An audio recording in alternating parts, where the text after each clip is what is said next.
মাননীয় প্রধানমন্ত্রী সিলেট আগমন উপলক্ষে আমরা পুলিশের পক্ষ থেকে আমাদের সকল নিরাপত্তা প্রস্তুতি সম্পন্ন করেছি। আপনারা জানেন যে আ ভিভিআইপি হিসেবে নিরাপত্তার মূল দায়িত্বটা পালন করছে স্পেশাল সিকিউরিটি ফোর্স।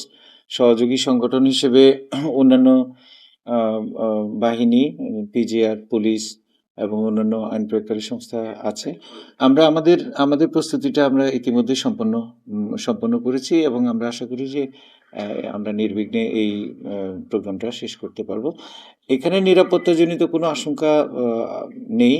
আমরা আমাদের গোয়েন্দা টিম এবং আরো কয়েকটি গোয়েন্দা সংস্থা ইতিমধ্যেই কাজ শুরু করেছে এবং আমরা মানে প্রতি ক্ষণে ক্ষণেই আমরা আপডেট নিচ্ছি।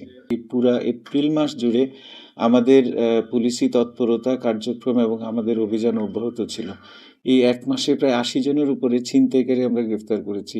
চোর, ডাকাত থেকে শুরু করে নিয়মিত মামলার আসামি, তারপর হচ্ছে আম এবং হচ্ছে ওয়ারেন্টের আসামি, এগুলো আমরা গ্রেপ্তার অব্যাহত রেখেছি এবং একই সাথে আ জঙ্গি বা জঙ্গি সংশ্লিষ্ট যারা আছে তাদের ব্যাপারেও আমাদের নজরদারি অব্যাহত আছে।